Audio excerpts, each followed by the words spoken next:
नमस्कार, मैं रवीश कुमार। अमित शाह वोट चोरी पर अगर राहुल गांधी से डिबेट कर ही लेते तो क्या हो जाता। उन्होंने शायद ही सोचा होगा कि सामने से राहुल गांधी उठेंगे और वोट चोरी पर डिबेट के लिए चैलेंज कर देंगे। Amit Shah ji, I challenge you to have a debate on the 3 press conferences. क्या यह बात अमित शाह को परेशान करती होगी कि राहुल गांधी के चैलेंज को स्वीकार नहीं कर पाए, या वोट चोरी के आरोपों का कोई जवाब ही नहीं था उनके पास, तो चैलेंज क्यों स्वीकार करते। अगर आप साहित्यकार नहीं हैं, राजनीति में हैं, तो आपको यह सवाल परेशान करना चाहिए कि सत्ता के हर सामर्थ्य से लैस अमित शाह राहुल के चैलेंज पर बिफर क्यों गए। विपक्ष के नेता महोदय कहते हैं कि पहले मेरी बात का आप जवाब दीजिए, मैं सुनना चाहता हूं। आपकी मुंसफी से संसद नहीं चलेगी। मेरे आप बोलने का क्रम मैं तय करूंगा। इस तरह से नहीं चलेगी संसद। मान्यवर, उनको धैर्य रखना चाहिए, मेरा जवाब सुनने का। इनकी एक एक बात का जवाब मैं दूंगा, मगर मेरे भाषण का क्रम वो तय नहीं कर सकते, मैं करूंगा, क्योंकि मैं बोल रहा हूं। अमित शाह के पास पूरा देश है, मगर वोट चोरी पर ठोस जवाब नहीं। जवाब होता तो राहुल गांधी के चैलेंज को स्वीकार कर लेते और सदन के बाहर एक डिबेट हो ही जाता। उनकी यह बात ठीक थी कि सदन में उनके भाषण का क्रम क्या होगा, इसे वही तय करेंगे, और इसी तरह राहुल गांधी ने अपने भाषण का क्रम तय किया और सारी संस्थाओं पर आरएसएस के कंट्रोल वाली बात को ले जाकर वोट चोरी से जोड़ा। लेकिन अगर अमित शाह राहुल गांधी से बहस को स्वीकार कर लेते तो क्या होता। अगर आप पॉलिटिक्स में नहीं हैं और साहित्य की दुनिया से हैं, तो आपको यह सवाल रोमांचित करना चाहिए। एक गाना याद आ रहा है, 1976 का है, जॉनी वेकलिन का इंतजार। यह गाना मोहम्मद अली और जॉर्ज फोरमैन की फाइट पर लिखा गया है। 30 अक्टूबर 1974 को जायर में यह फाइट हुई, जिसे आज कॉन्गो के नाम से आप जानते हैं। अमेरिका के दोनों महानतम बॉक्सर की फाइट कॉन्गो में हुई, जिसे जंगलों के लिए भी जाना जाता है। तो उस रात हुई फाइट ने बॉक्सिंग की दुनिया का इतिहास बदल दिया। गाने में बताया गया है कि उस रात बिजली 2 बार चमकी, पहले बॉक्सिंग रिंग में और फिर लड़ाई के बाद। असल में क्या हुआ नहीं मालूम, लेकिन उस फाइट को 20वीं सदी की महानतम खेल घटना मानी जाती है। उम्मीद नहीं थी कि अली जीत जाएंगे। जनता फोरमैन के साथ थी। अली अपने गुरु एलाइजा के साथ आए और जीत गए। अपने दम पर 8वें राउंड में फोरमैन को नॉकआउट कर दिया, हरा दिया। अली ने अपनी इस जीत को रंबल इन द जंगल कहा। कॉन्गो के जंगल और रंबल यानी सड़कों पर होने वाली फाइट को कहते हैं रंबल इन द जंगल। खेल का उदाहरण आपको इसलिए दिया कि अगर उस रात रेफरी ने बेईमानी की होती, फोरमैन के पक्ष में फैसला दे दिया होता, तो क्या होता। मोहम्मद अली नहीं जीतते और फोरमैन विजेता घोषित कर दिए जाते। भारत के चुनाव में इस समय आप नहीं कह सकते कि रेफरी यानी चुनाव आयोग निष्पक्ष है। फिर अगर वोट चोरी पर राहुल गांधी के साथ अमित शाह अगर डिबेट स्वीकार कर लेते, तो बहस का नया स्तर आपको देखने को मिलता। दिल्ली में ही जायर की फाइट का नजारा बनता। लोग बिना एयर प्यूरिफायर और मास्क लिए जहरीली हवा में डिबेट देखने आते।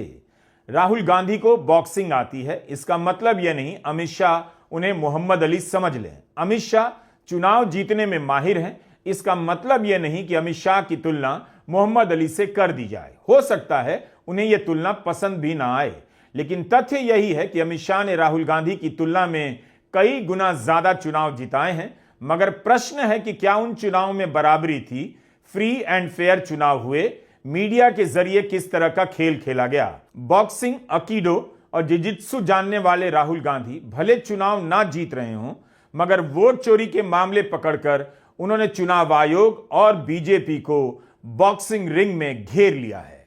देश जानना चाहता है किस मुद्दे पे रुपए की कीमत जो घट रही है और डॉलर जो बढ़ रहा है कीमत उसका, उस वक्त क्या कहा मोदी जी ने। आपको तो मालूम होगा क्योंकि आप तो प्रमुख सलाहकार है और परोक्ष एग्जीक्यूटिव, प्राइम एग्जीक्यूटिव करने वाले नेता है, तो आपको तो पहला चाणक्य क्या ठीक है, तो इधर भी एक चाणक्य बैठा, इधर भी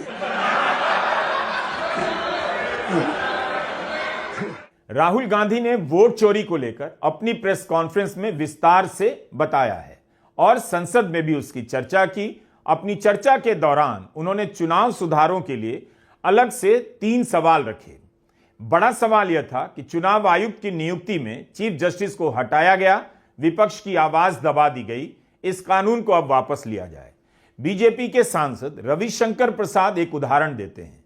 कहते हैं प्रधानमंत्री के पास न्यूक्लियर बटन होता है, देश उसके लिए प्रधानमंत्री पर भरोसा करता है, तो चुनाव आयुक्त की नियुक्ति के लिए प्रधानमंत्री पर भरोसा नहीं करेगा।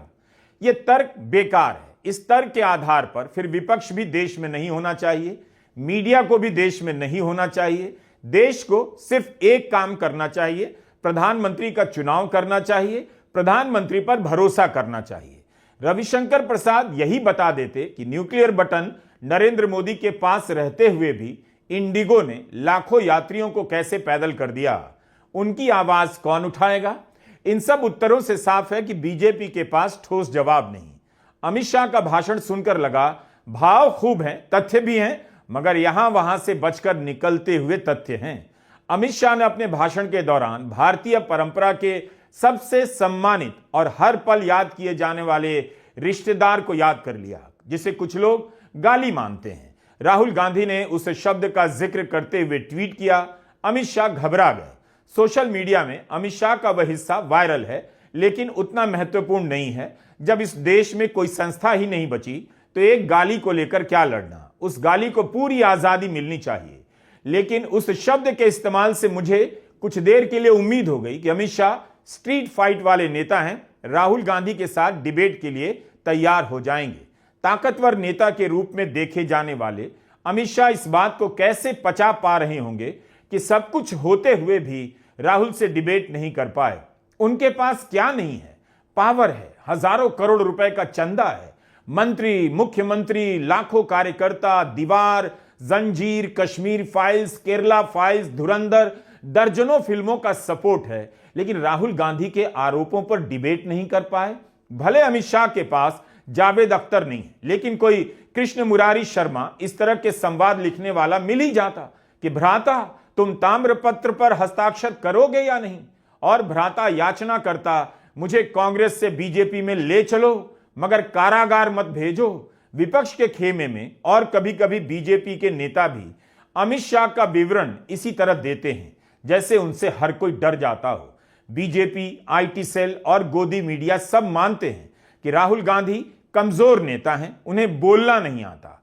तब फिर गोदी मीडिया को डिबेट करना चाहिए कि अमित शाह ने राहुल गांधी का चैलेंज क्यों नहीं स्वीकार किया। पता नहीं अमित शाह इस तरह के विशेषणों और विवरणों को कितना पसंद करते होंगे, लेकिन अपने राजनीतिक हितों को लेकर उनमें निर्ममता का बेहद कोमल रूप तो दिखाई देता है। निर्ममता का कोमल रूप उच्च साहित्यिक प्रतिभा से ही गढ़ा जा सकता है या फिर उच्चतम सियासी सफलता से।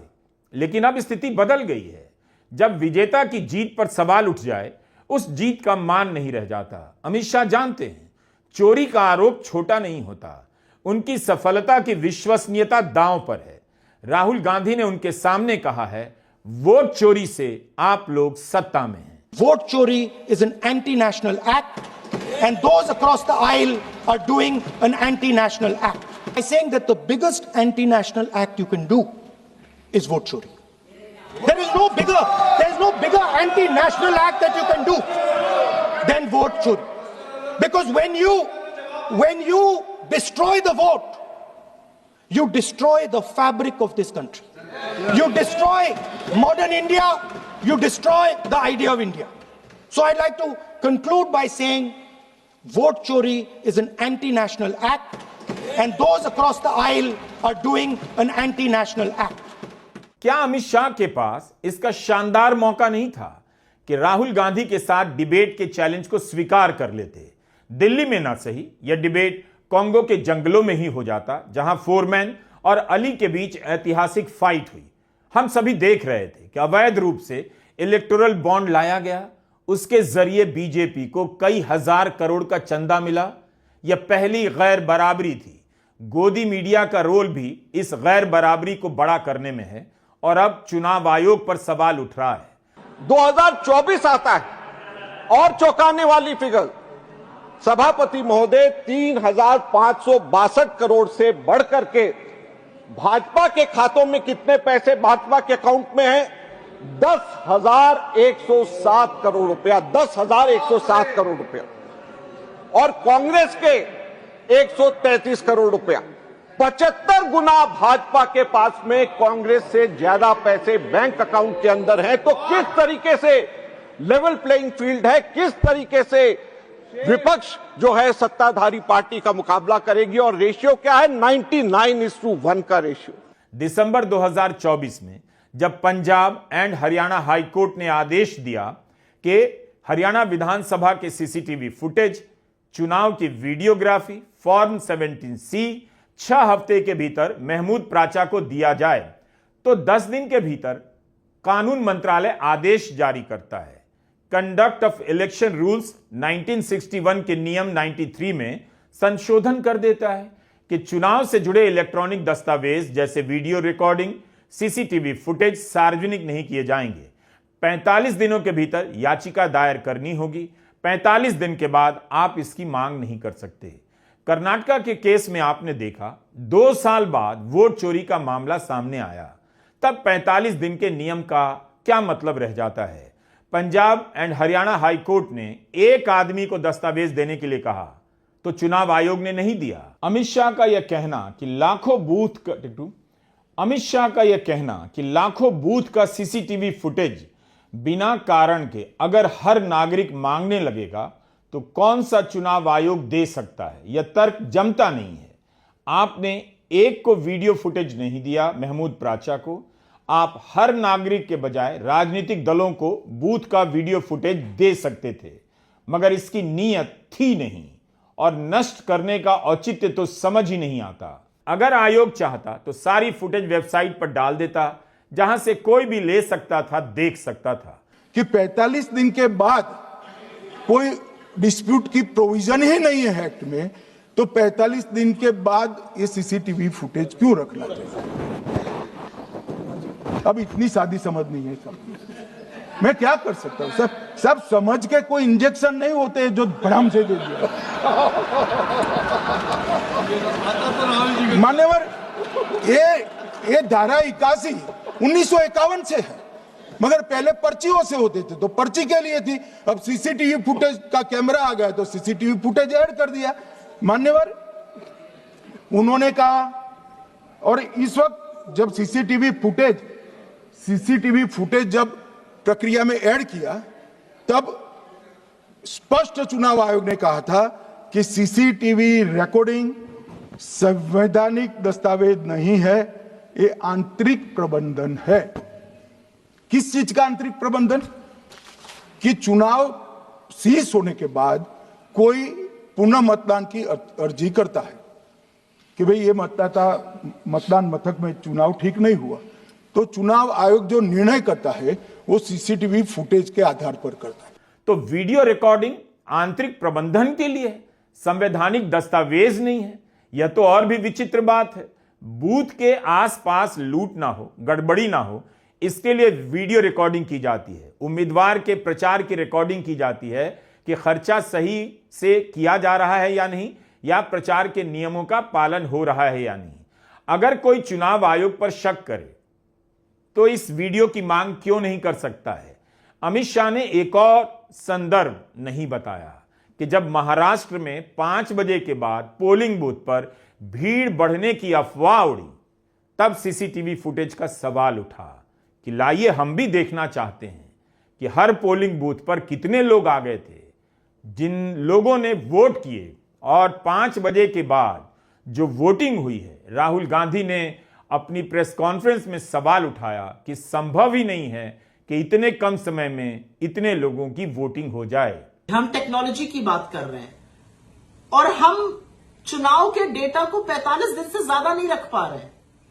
नेता विपक्ष ने क्या कहा कि आपको क्या दिक्कत है कि डेटा 45 दिन से ज्यादा कर रहे हैं? सीधा सवाल, इसका भी जलेबी बना बनाकर जवाब अमित शाह जी दे रहे थे। अमित शाह जी, इसका सिर्फ एक जवाब है और वो जवाब ये है और सवाल ये है कि आपने कानून क्यों बदला?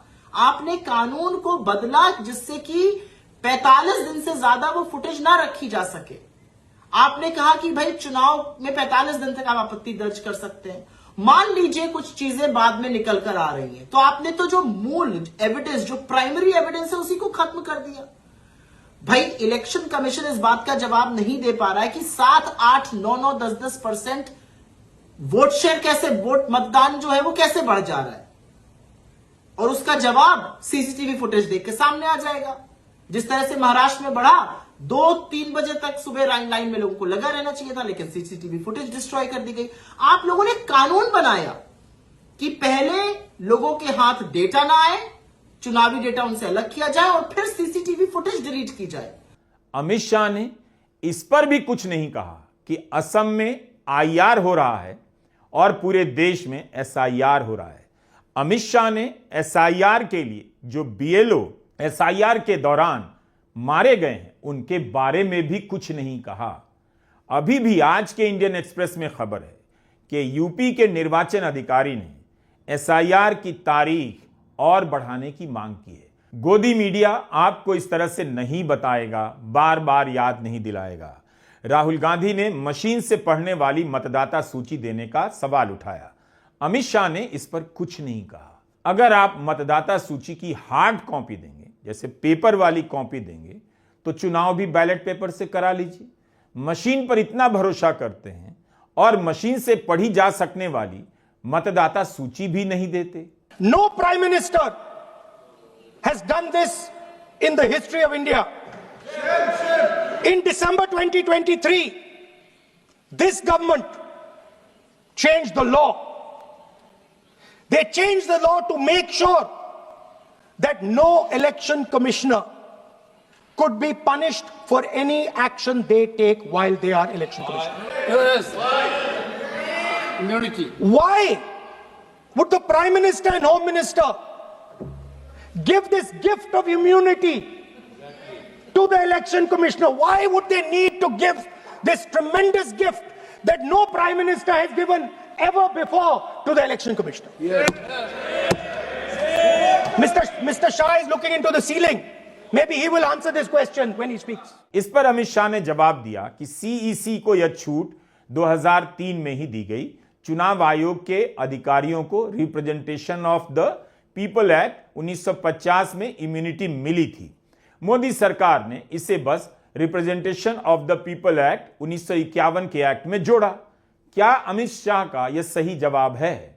आरपीए एक्ट की धारा 32 और आरपीए एक्ट 51 के सुधार की धारा 146C कहती है कि चुनाव आयोग के कोई भी अधिकारी जिसमें इलेक्शन कमिश्नर आ जाते हैं, इस पर कोई मुकदमा चुनाव प्रक्रिया के लिए नहीं चल सकता। ये प्रावधान है मान्यवर, और वो प्रावधान को 23 के कानून में इसको भी हमने संरेखित किया है मान्यवर। इतने सारे वकीलों को राज्यसभा दे रखी है, भगवान जाने क्या करते हैं सर, अपने नेता को ब्रीफ भी नहीं करते मान्यवर। मान्यवर ये वाक्य आप निकाल सकते हैं, ये वाक्य निकाल सकते हैं मान्यवर।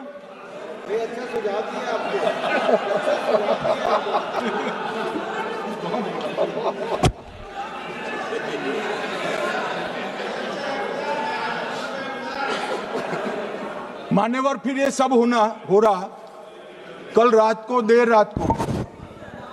देर रात को मान्यवर मैं मेरा भाषण तैयार करूंगा, तो मैंने अपने आप को पूछा कि ये सब इतना स्पष्ट है तो ये मुद्दा क्यों उठा रहे? मेरी समझ में अगर इतना पढ़कर आता है तो उन्होंने भी तो पढ़ा होगा। ये मुद्दा क्यों उठा रहे? मूल मुद्दा है अवैध घुसपैठियों को मतदाता सूची में रखने। अमित शाह ने डुप्लीकेट वोटर को लेकर जो कहा उस पर हमने 11 दिसंबर के वीडियो में चर्चा की है, और राहुल गांधी की प्रेस कॉन्फ्रेंस के दौरान, बिहार चुनाव के दौरान ऐसे कई वीडियो बनाए हैं। आप हमारा यह सब वीडियो भी इसी के साथ देखिए। नेहरू और इंदिरा गांधी का उदाहरण देकर अमित शाह जिस तरह से वोट चोरी का नाम दे रहे थे, उससे लग रहा था कि उनके पास जवाब नहीं। अब मैं 3 वोट चोरी की घटनाएं बताना चाहता हूं। सबसे पहली घटना हुई आजादी के बाद देश का प्रधानमंत्री तय करना था। तय कौन करना था? तो उस वक्त के जितने प्रांत थे इसके कांग्रेस के अध्यक्षों ने, उनके एक एक वोट से तय होना था। अब 28 वोट श्री सरदार पटेल को मिले और 2 वोट जवाहरलाल नेहरू जी को मिले।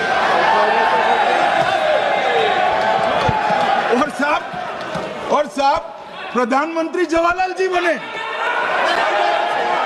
कब तक अमित शाह इन बातों को दोहराते रहेंगे? कांग्रेस ने किसे प्रधानमंत्री बनाया, नहीं बनाया, यह संघ का मुद्दा क्यों है? फिर तो आडवाणी को क्यों नहीं प्रधानमंत्री बनाया गया? क्या वो भी वोट चोरी थी? कितनी बार इन बातों का जवाब दिया जाएगा? फिर भी ये सारी बातें दोहराई जाती हैं। इस पर गांधी से लेकर पटेल के अपने अपने जवाब हैं। उस घटना का आज की वोट चोरी और एसआईआर से क्या संबंध है? क्या गांधी नेहरू के लिए वोट चोरी कर रहे थे? Nehru memorial museum and library का एक प्रोजेक्ट था, ओरल हिस्ट्री प्रोजेक्ट। इसके तहत उस समय के लोगों ने जुबानी बातचीत की जो आजादी की लड़ाई से संबंधित थे, ताकि उनका पक्ष भी रिकॉर्ड पर रहे। केएम मुंशी से यह बातचीत 18 अक्टूबर 1966 को की गई। 1971 में उनका निधन हो गया। Nehru memorial museum and library का नाम अब प्रधानमंत्री संग्रहालय एवं पुस्तकालय कर दिया गया है। ओरल हिस्ट्री प्रोजेक्ट के तहत केएम मुंशी से पूछा गया, क्या 1946 में सरदार पटेल को प्रधानमंत्री बनाने की कोई बात थी? इस पर केएम मुंशी जवाब देते हैं, नहीं, उस समय ऐसी कोई बात नहीं थी, कोई सवाल नहीं था। सरदार खुद यह बात कभी स्वीकार नहीं करते। सच तो यह है कि जब कुछ लोगों ने उनसे पूछा, क्या आपको प्रधानमंत्री नहीं बनना चाहिए, तो उन्होंने हंसकर कहा कि आपको पता है कि क्या होगा। अंतर्राष्ट्रीय पटल पर जवाहरलाल को काफी पहचाना जाता है और विदेश में नेहरू भारत का सम्मान बढ़ाएंगे, और जहां तक मैं उनको जानता हूं उनके लिए ज्यादा अच्छा यही है मैं उनके साथ रहूं, ना कि उनके विपक्ष में। केएम मुंशी सरदार पटेल के बारे में कह रहे हैं, उन्हें प्रधानमंत्री बनाने का कभी कोई विचार ही नहीं आया, बल्कि वे भी कहते थे प्रधानमंत्री जवाहरलाल नेहरू को बनना चाहिए।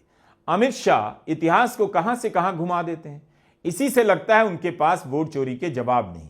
अगर हर चीज को वोट चोरी का नाम दिया जा सकता है, तब तो मोदी सरकार के फैसले से टाटा समूह को 44,000 करोड़ की सब्सिडी मिलती है, और उसके कुछ हफ्तों बाद टाटा समूह का एक ट्रस्ट बीजेपी को 758 करोड़ का चंदा देता है।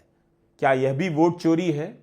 नेहरू कैसे प्रधानमंत्री बने? अगर यह वोट चोरी है तो लाल कृष्ण आडवाणी कैसे मार्गदर्शक मंडल में भेज दिए गए? क्या यह भी वोट चोरी नहीं? जेपी नड्डा इतने दिनों से अस्थायी अध्यक्ष हैं, क्या उन्हें अस्थायी रूप से इस पद पर रखकर किसी और के लिए वोट चोरी हो रही है?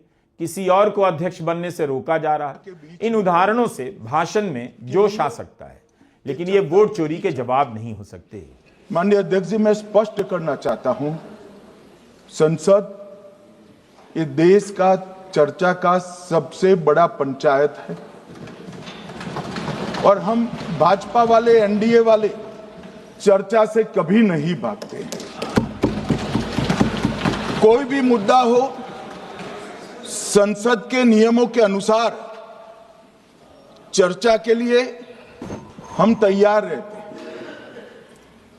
हमने 2 दिन तक विपक्ष के चर्चा करी कि इसको बाद में किया जाए, 2 सत्र बाद में किया जाए, मगर नहीं माने, हमने हाँ भर दी। क्या यह बात सही है कि सरकार नियमों के तहत चर्चा मान लेती है? सुनने में लगता है अमित शाह ठीक कह रहे हैं, लेकिन तथ्य कुछ और है। किसी जरूरी मुद्दे पर चर्चा के लिए विपक्ष के पास 267 का हथियार होता है, जिसके तहत वो मांग करता है कि दिन की कार्रवाई को स्थगित कर राष्ट्रीय जरूरत के किसी मुद्दे पर बहस हो। क्या सरकार 267 के तहत चर्चा की मांग को स्वीकार कर लेती है? क्या आप जानते हैं कि राज्यसभा में वेंकैया नायडू और धनखड़ के कार्यकाल में 267 पर एक भी डिबेट नहीं हुआ? तृणमूल कांग्रेस के सांसद डेरेक ओब्रायन ने 10 सितंबर को एक ब्लॉग में लिखा कि 2009 से 2016 के बीच राज्यसभा में विपक्ष के 110 नोटिस पर बहस हुई, लेकिन अगले 8 वर्षों के दौरान यानी 2017 से 24 के बीच यह संख्या गिरकर सिर्फ 36 रह गई। टेलीग्राफ की यह रिपोर्ट देखिए, जब वेंकैया नायडू राज्यसभा के सभापति बने तब उनके चौथे साल में उन्होंने 267 के तहत दिए गए कई 100 नोटिस को रिजेक्ट कर दिया। डेरेक ने लिखा कि नए उपराष्ट्रपति सीपी राधाकृष्णन के मौजूदा सत्र में 267 के तहत दिए गए सभी नोटिस खारिज कर दिए गए, ये कहते हुए कि ये नियम के तहत नहीं किए गए। आप उस दिन चर्चा के लिए लिस्टेड किसी मुद्दे पर ही 267 का नोटिस दे सकते हैं, अलग टॉपिक पर नहीं। तो विपक्ष यही कहता है कि आप विपक्ष के मुद्दों को लिस्ट नहीं करते, इसलिए उन्हें 267 का ऑर्डर देना पड़ता है। अब देखिए, राज्यसभा में ही पिछले साल जुलाई में 267 के तहत मणिपुर पर चर्चा की मांग की गई। तब अचानक इस्तीफा देकर गायब हो जाने वाले तब के सभापति धनखड़ ने अस्वीकार कर दिया। लेकिन इसके बाद भी जब डेरेक बोलने लगे तब खुद धनखड़ ने ही कहा इन्हें सस्पेंड कर देना चाहिए। तब पीयूष गोयल ने मोशन जारी किया, इन्हें सस्पेंड किया जाए। लेकिन उस मोशन पर वोट नहीं हुआ तो डेरेक ओब्रायन सस्पेंड नहीं हुए। तो अमित शाह ने जब कहा कि एनडीए चर्चा से नहीं भागती है, तो आपको इन तथ्यों का भी संदर्भ अपने सामने रखना चाहिए। नेता प्रतिपक्ष ने इतने सारे सबूतों के साथ सवाल उठाए, उसका जवाब साफ साफ नहीं दिया जा रहा है। इधर उधर की बातों को वोट चोरी से जोड़ा जा रहा है। कांग्रेस अगर मशीन से पढ़ी जा सकने वाली मतदाता सूची मांग रही है, दी जानी चाहिए। जब तक जांच नहीं होगी, चुनाव आयोग को क्लीन चिट कैसे दी जा सकती है? अमित शाह के भाषणों को सुनकर लगेगा कि उन्होंने वोट चोरी पर जवाब दे दिया। अपनी सुविधा से उन्होंने कुछ उदाहरणों का चुनाव किया कि एसआईआर में जो आरोप लगाए गए, नाम काटे जाने के गलत पाए गए। हो सकता है कुछ आरोप गलत पाए गए हों, मगर सारे आरोप गलत नहीं थे। जुलाई के महीने से सुप्रीम कोर्ट में बहस चल रही है। अगर सारे आरोप गलत होते तो बहस नहीं चलती।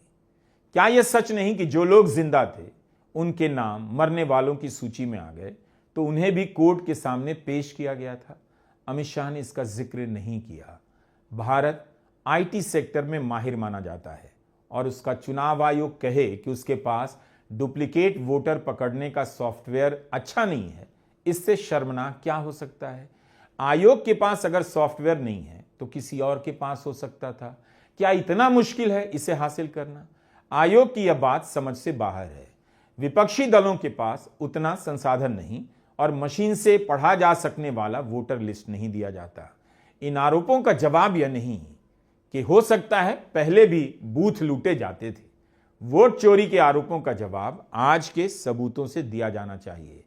आप जितना पिछली बार का उदाहरण देंगे उतना ही लगेगा आपके पास वोट चोरी के आरोपों का जवाब नहीं है।